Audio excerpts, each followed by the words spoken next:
The housing market has finally slowed down.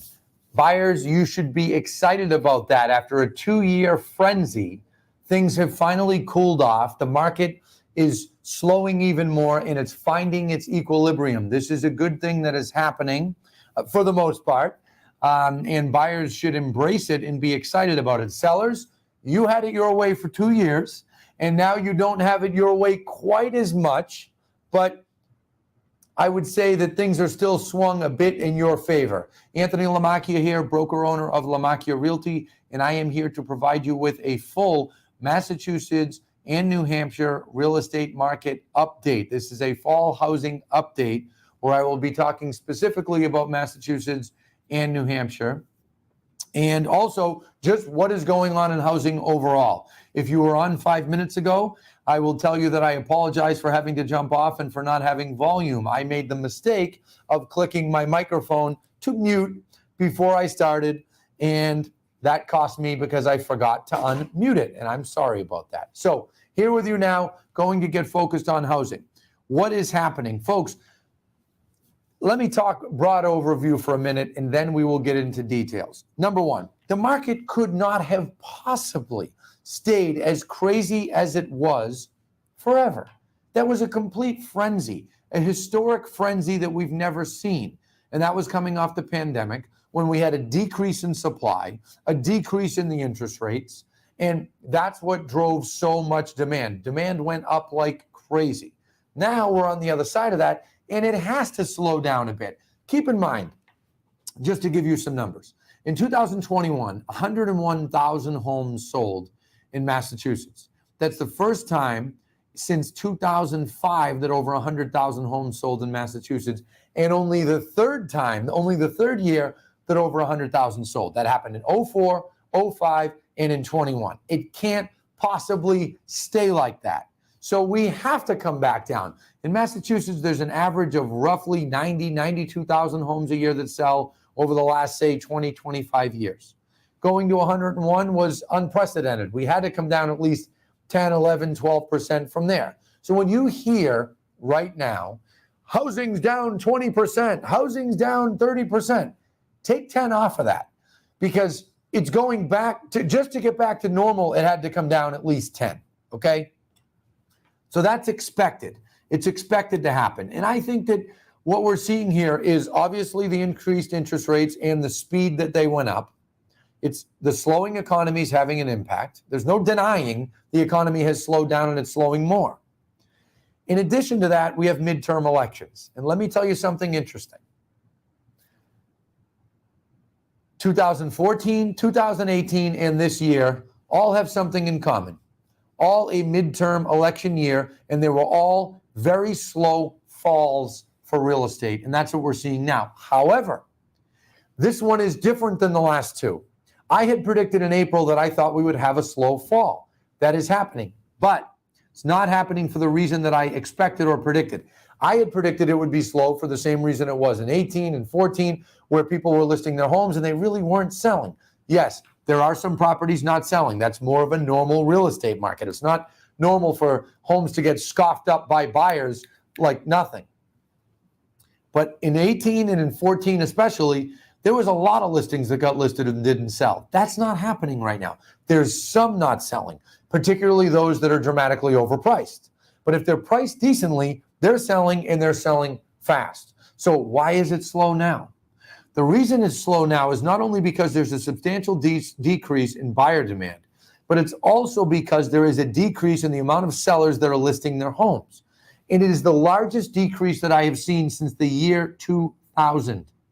Our data goes back about 10 years. I asked our data experts, our marketing department, and someone else, I said, go back to 2000. I want to see the last time this few homes was listed.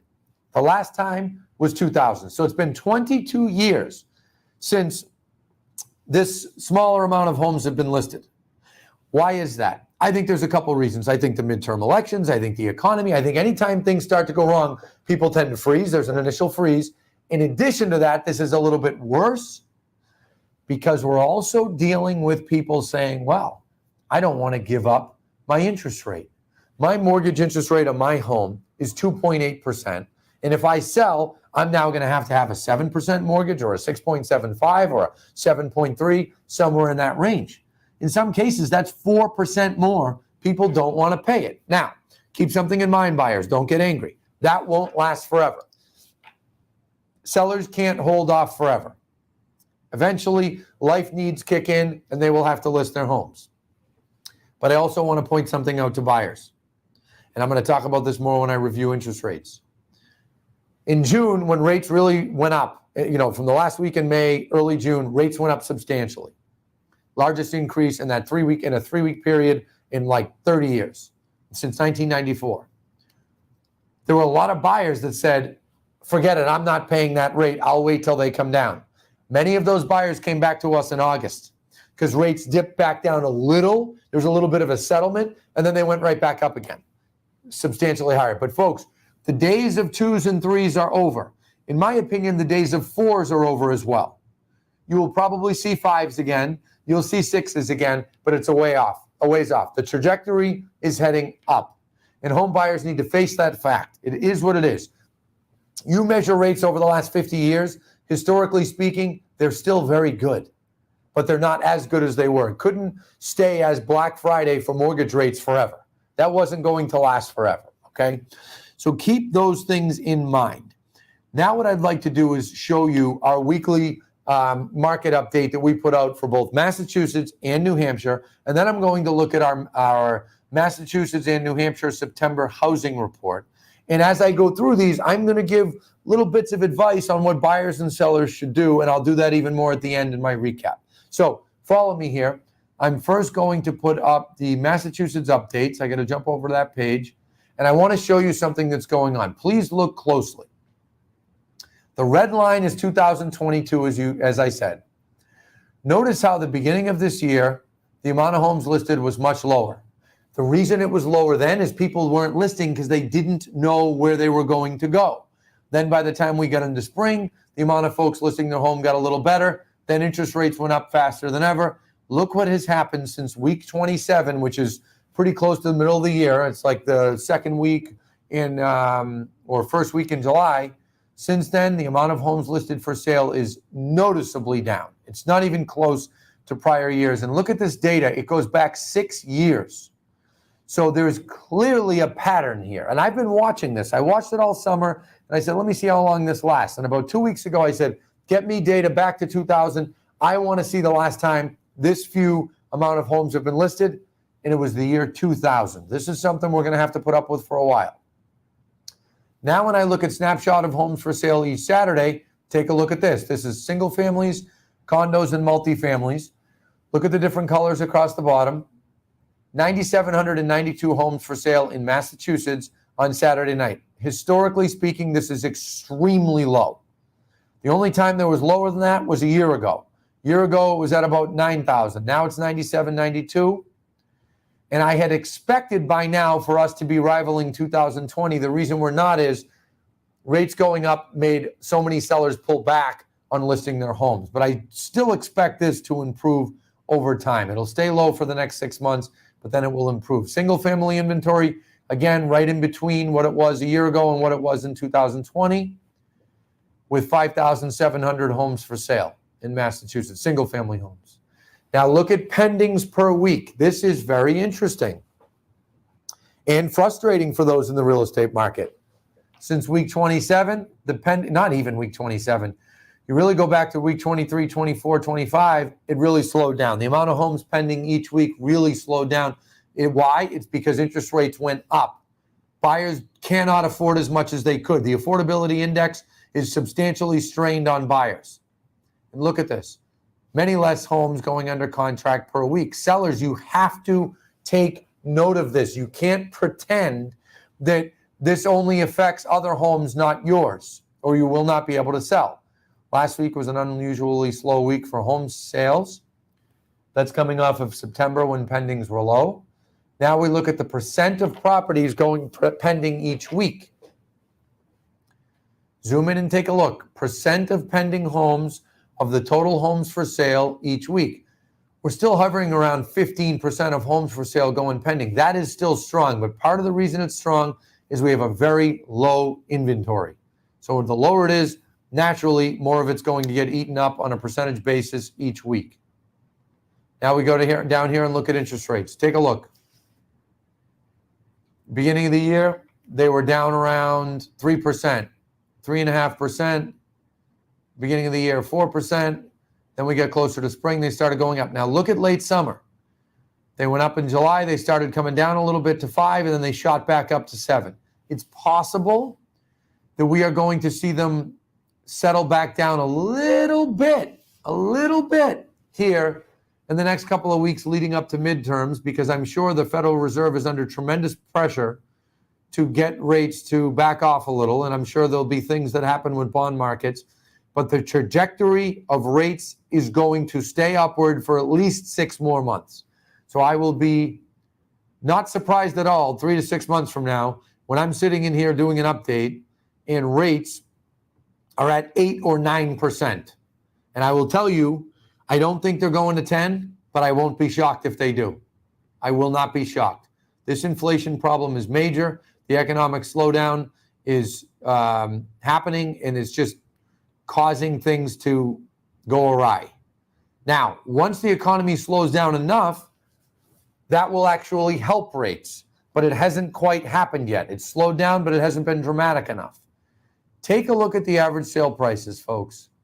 Despite all of this, the red line is 2022. In September in Massachusetts, the average sale price is $624,000. In the summer, in June, it was $644,000. So it's dipped a little, but that's somewhat typical with seasonality, not necessarily the last 2 years, because the last 2 years were strange with the frenzy. But if you go back further, you can see there's a little bit of that. Prices tend to peak in the summer. I think as we continue to navigate into fall, we will see prices settle down a little more, probably around 600. That doesn't necessarily mean that everyone's home values are falling, but what that means is the frenzy that occurred in the winter and the late spring has backed off, and that's causing some of the excess that was happening not to happen.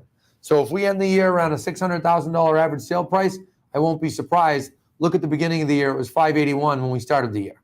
That's still an increase in home prices this year, and that is what I expect, because they went up so much in the beginning of the year. So I hope that gives everyone an understanding of what is going on in Massachusetts. Clearly, we have an active market here. The market is active. Homes are selling. It's just slower. It's not like nothing is selling. It's not like no one is listing their home, but it is noticeably slower. And anyone that tries to tell you it isn't is lying. I'm not going to do that. I'm not going to be one of these real estate broker owners or leaders that try to say, no, it's everything is great. Everything is rosy. Everything is still going up, up, up. No, that's not true. Prices are going to, the amount of appreciation that has happened is slowing down, and it's going to slow down for a couple of years, and that is okay. It was out of control. There's many other wonderful reasons to buy a home. There's several benefits to home ownership. You get a set payment. You know what your payment is. You don't have to worry about it being raised every single year. You do an adjustable rate mortgage, maybe it could get raised after 5 years or 7 years or 10 years, but most folks do a 30-year fixed. And you're not even going to get a lease to rent for and get the same price for 5 years or 7 years or 10 years. So you get a set payment. You control your domain. You get substantial tax benefits when you buy a home. The mortgage interest deduction is a wonderful thing, and that incentivizes people to buy homes. So you can write off a percentage of the mortgage interest that you pay. You can't do that with your rent. You write off 0% of your rent, okay? So keep that in mind. And if you do buy a home now, which you'd be crazy not to, this is a better time to buy than it was last winter. It absolutely is, despite rates being high. When rates go down later in a year or two, you refinance out of it. Remember, you can't refinance your way out of paying $100,000 or $200,000 over asking on a home, but you can refinance your way out of the rate. So folks should understand these things and be aware of those benefits of home ownership, and don't just singularly obsess about the value going up, the value going up, the value going up. Everyone's been obsessing about that. That doesn't always happen in a straight line. Values go up over time. And sometimes they settle back a little, they go up a little, they slow down, they don't go up. These are all normal things that occur in markets, and it's been going on this way for decades. Now, I want to show you New Hampshire. I don't have as much data to show you for New Hampshire because their MLS is not as extensive, but I'm still going to show you some things. Look at the homes listed, identical to Massachusetts.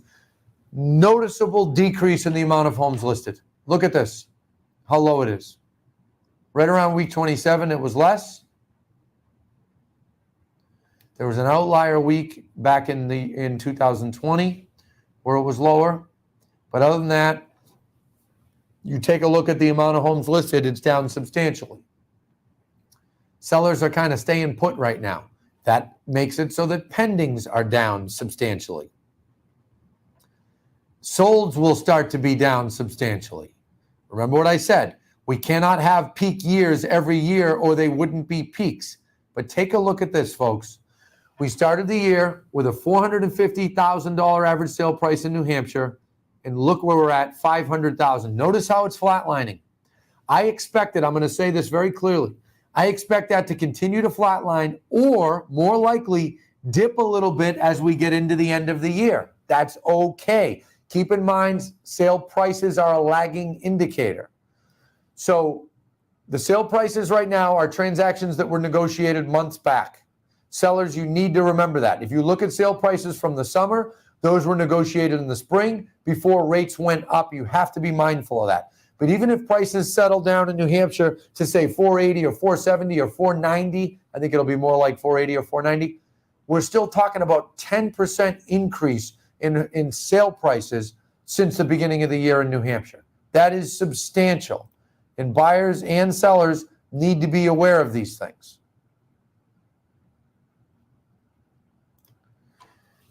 Now, the data that I was just showing you was weekly data. Each week we track these metrics, and we've been tracking them for over a decade. And we do this because we want up-to-the-minute data so that we can present it to our buyers and sellers. The data that I'm showing you now is in each state. We are in the process of pulling together county data, and we'll be showing you that probably in the weeks to come. But keep in mind, even though localities and various locations are similar to the state overall, real estate is hyperlocal. You want to know specifically what's going on in a specific city or town, you need to be in touch with a Lomacchia Realty realtor, okay? And that doesn't matter if you're buying now or in a year, selling now or in a year or in 2 years. The sooner you connect with our realtors, the sooner they can give you good advice and guide you to your success, guide you into making the right decisions to prepare to either purchase or to sell, or in some cases, rent, right? You might be a tenant, you might be a landlord. Perhaps you're one of our property management customers. Whatever you are looking to do with your home, our realtors can and will help you with that and give you the best advice. Let's jump into September and look at a full month's data in September so that I can show you what is going on this past September compared to last. Keep in mind, last year was the peak year, but let's take a look. I want to show you what's going on here.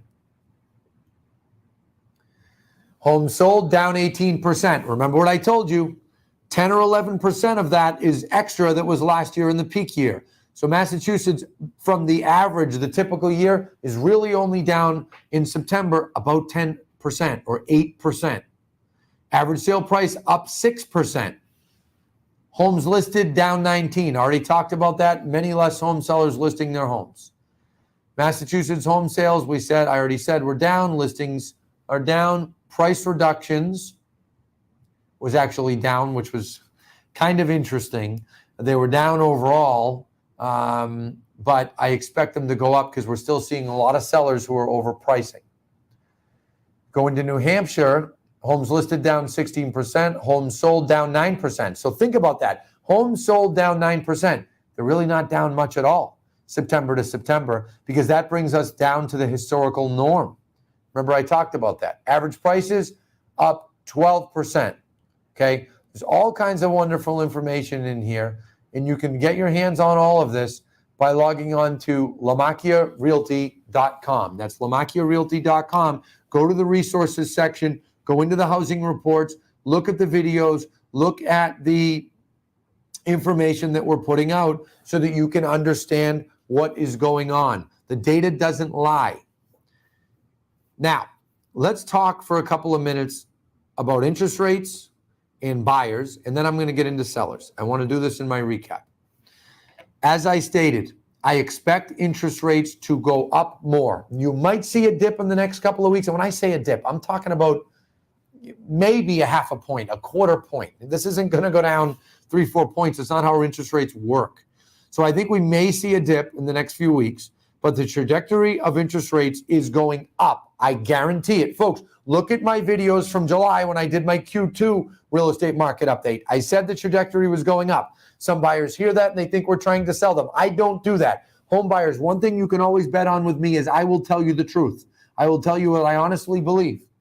And I already stated, I expect prices to settle a little bit more in the next few months because they went up so much in the summer. We're settling a little bit. The market's got to find its equilibrium. We're going to get into a new year. Rates are going to be higher, I think, by spring.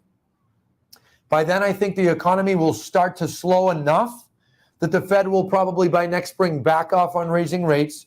Stock market will start getting hurt more. Investors will take their money out of the market, put them in bonds. That will help drive interest rates down again by next summer. But when I say down again, I am not talking about substantial amounts.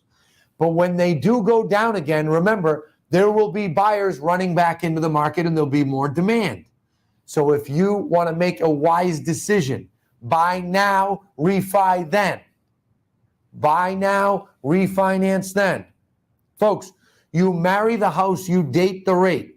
The rate does not have to be a lifetime thing. For some homeowners and some buyers from years back, yes, there will be an unusual amount of homeowners who keep their rate for the 30 years because of the folks that got lucky and bought in that 20-month window, 2-year window.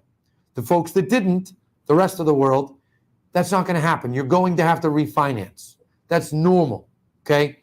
So home buyers, you wished for this. You hoped not to have to compete with as many people.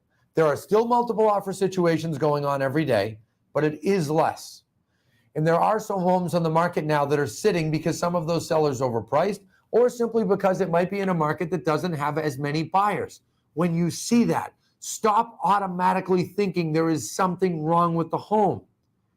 That does not mean there's anything wrong with the home. That is a good opportunity for you in most cases. This is what you wished for. Don't hate on it. Take advantage of it. What does Warren Buffett say? When everyone else is scared, be greedy and buy. When everyone else is being greedy, buying, be scared, right? Think about that. So if you act like a typical consumer, you're going to say, oh, I'll sit back right now, I'll wait. Don't wait. We get to winter, there will be less homes on the market because of the seasonality. There will be less choices. Fall is the best time to buy. I've been saying this for 15 years. Look up my videos. I've said it on the news multiple times. I've said it in the spring. And people say, I can't believe you say it in the spring. It's the truth. Fall is a better time to buy than spring. And it's definitely a better time to buy than in the winter. But as we get deeper into fall, there's less to choose from. So if you're contemplating buying right now and you want to buy before the end of the year, you need to get moving. We usually see a bit of a demand increase between now and about Thanksgiving from the folks that want to buy before the end of the year. So think about those things. Now, home sellers, as I said to you before, I want to say it in my recap. You ruled the roost completely for 2 years. You still have a bit more leverage, generally speaking, than buyers. But don't overplay your hand. If you overprice your home, don't expect to have more demand. Don't expect to have more leverage than a buyer. You obtain leverage by drawing more people in, by hiring the correct brokerage. When you hire a realtor at Lamacchia Realty, our marketing arsenal is doing everything it can to sell your home. And folks, we're doing the same things to sell homes right now on each and every home that we were doing on every home that we sold over asking with multiple offers for the last 2 years. Our marketing system works. When we are listing your home, we are not testing our marketing system. We are testing the price of your home. That is the home sale business. So if you happen to be listed with one of our realtors right now and your home is not selling, you need to have a conversation with them. You need to visit the idea of a price adjustment. If you are thinking about listing your home and you haven't yet, and you are working with a Lamacchia realtor, you need to get in touch with that realtor and make sure you're really looking at the pricing correctly. The homes that we sell, the homes that we buy and resell, we always price on the low side. If we see a whole bunch of homes in a neighborhood selling between 900 and a million, and in the home that we're selling, that we own, that I own, is in that range, you know what we price it at? $899, $889, because we know we want to unleash our marketing power. The lower the price is, the more folks you're going to drive in. The more buyers you drive in, the more demand you create. The more demand you create, the more the home sells for. And it's not all about the highest price. That's not the only thing you achieve from that. You also have more power and more leverage throughout the negotiation. When a buyer knows they're the only buyer, they are much more likely to kick and scream and complain at home inspection and dictate terms. When they know there's several people interested, they don't do that. So follow the LaMacchia Realty Realtors advice and list your home in a way that will draw in the largest crowd. This is still a good housing market. We're still in what I would consider a strong market. We're not in a frenzy. We went down a few levels of intensity. It was a highly intense market. Went down a little bit. Then we went from a frenzy to very hot to hot. Now I would say we're in a warm housing market. That's what we're in now. Embrace it. Make the right decisions. Your home will sell. That's all, folks. That concludes my fall real estate market update. If you have questions, please go ahead and post them. If you receive this video via email, please reply. Let us know your questions. Let us know what's on your mind, and get in touch with our realtors. You call our front desk, we'll get you in touch with them. Thank you so much. Happy home selling, happy home buying, and I hope to see you soon.